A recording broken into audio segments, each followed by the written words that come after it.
చూడని ఆనందమై ఎదురుగా ఉన్నది ఎందుకో ఈ బంధమే ముందరే తెలిసినట్టే ఉన్నది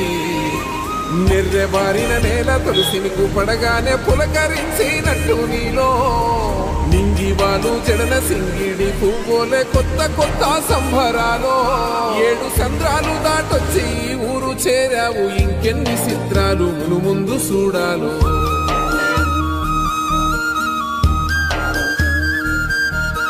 తెలుసా నీకు కొమ్మల పైన పువ్వులు పూసే తీరు ఏ స్నేహం లేకున్నా అందరి దాహం తీర్చును మాసెల ఏరు ఈ గాలిలో నాగమ్మ జోల ఉన్నది వినుకోరవో బుజ్జి కన్నా ఈ మన్నులోన నన్న స్పర్శ ఉన్నది ఘనమేదిరా దీనికన్నా కొండకోనే నీకు అండదండైనది పరదేశం